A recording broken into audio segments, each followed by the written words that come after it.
Let me tell you about a goddess so powerful, so terrifying, that even the other gods feared to speak her name.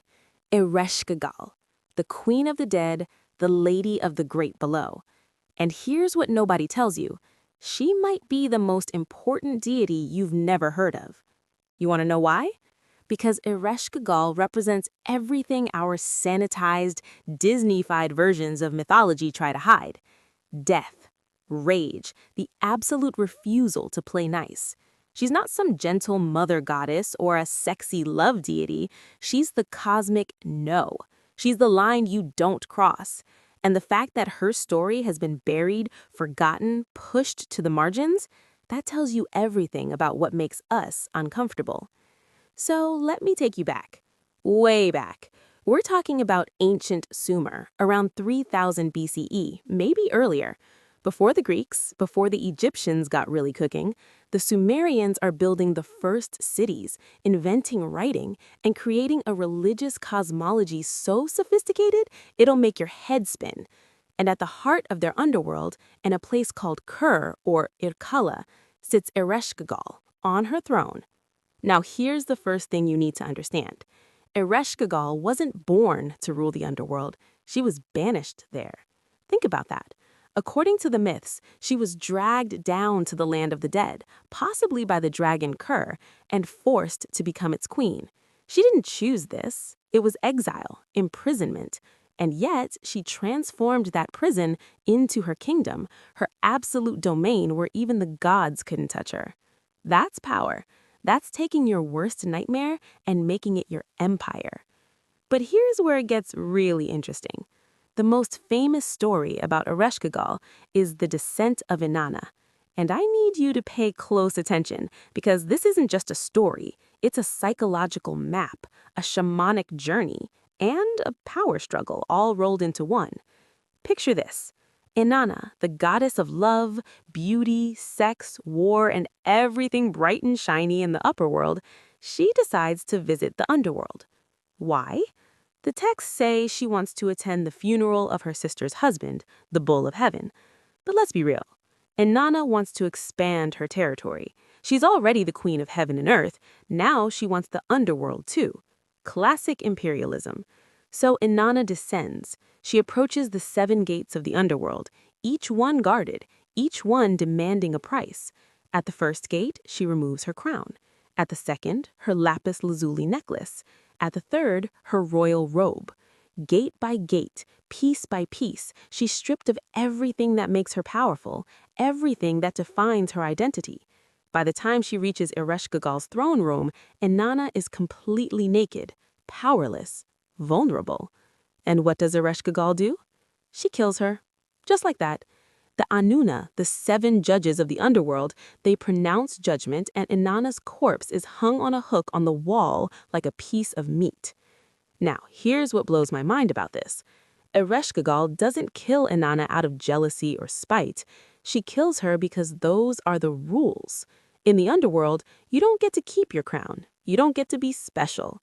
Death is the great equalizer, and Ereshkigal is its enforcer. No exceptions, not even for gods. But there's another layer to this story that nobody talks about. When Inanna descends, Ereshkigal is described as being in terrible pain, groaning like a woman in childbirth. Some scholars suggest she's literally giving birth. Others say it's menstrual pain. Either way, she's suffering. She's in agony.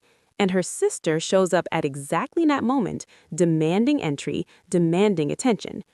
Think about the psychology here. Ereshkigal is alone in the darkness, in pain, ruling a realm nobody wants to visit. And here comes her golden sister, the favorite, the beloved, trying to colonize even this space. The rage makes sense. The murder makes sense. This isn't just mythology. This is family trauma on a cosmic scale. Now, cross-reference this with what we know about ancient attitudes toward death and the feminine. In Mesopotamian culture, the underworld wasn't hell, it wasn't punishment, it was just where everyone went. Rich, poor, good, bad, didn't matter. Death was democratic. And who rules this democratic space?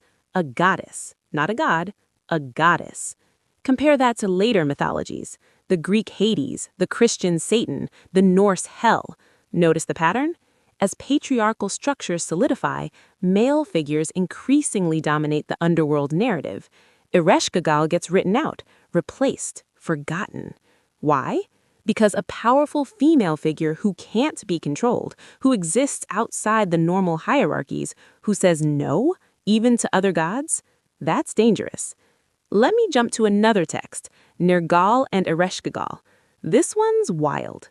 Nergal is a war god, all testosterone and violence. The gods throw a banquet in heaven and they send an invitation to Ereshkigal. But she can't leave the underworld. If she does, the dead will escape. So she sends her messenger, Namtar. Now all the gods stand up to honor Namtar because he represents Ereshkigal, all except Nergal. He disrespects the messenger, which means he disrespects the queen of the dead. Big mistake. Ereshkigal demands the gods send Nergal so she can kill him. Nergal comes down with an army of demons, breaks through the 7 gates, and bursts into her throne room. He grabs Ereshkigal by her hair, drags her off her throne, and is about to cut off her head. And she says, "Don't kill me. Be my husband. You can rule the underworld with me." Different versions of the story end differently. In some, they become lovers and co-rulers. In others, it's basically a cosmic hostage situation. But here's where it gets me.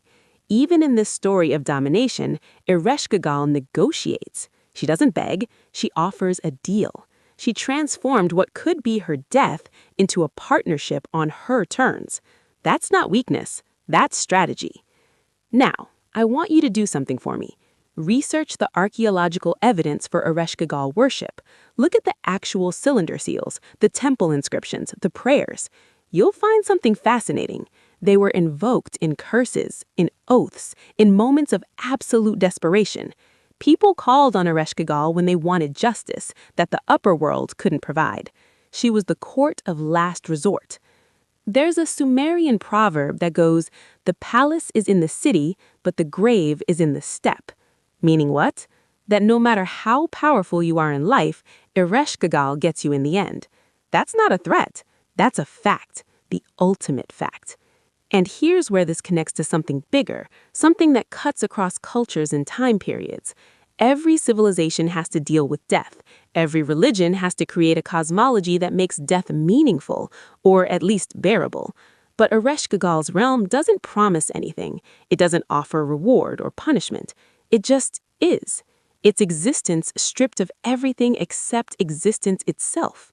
Compare that to the Egyptian afterlife with its elaborate judgments and paradises. Compare it to the Christian heaven and hell. Compare it to Buddhist reincarnation. Ereshkigal's realm doesn't promise anything.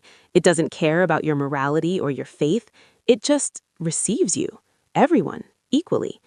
There's something almost modern about that, something existential.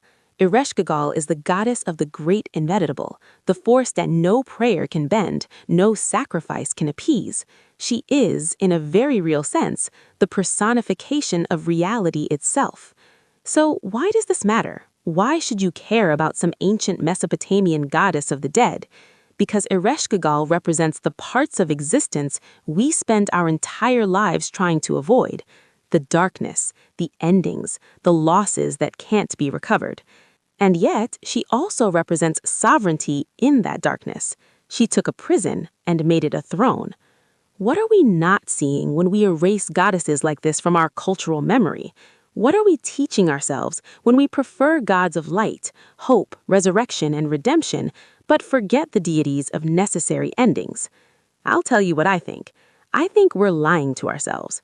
We're creating mythologies of comfort instead of mythologies of truth. And the truth is that Ereshkigal is waiting for all of us at the end of every story, behind the 7th gate, sitting on her throne in the darkness. You can ignore her, you can pretend she doesn't exist, but the Sumerians knew better. They knew that the Queen of the Dead doesn't need your worship. She already has your appointment. So here's your homework. Go read The Descent of Inanna yourself. Don't take my word for it. Look at how that story makes you feel. Notice where you resist.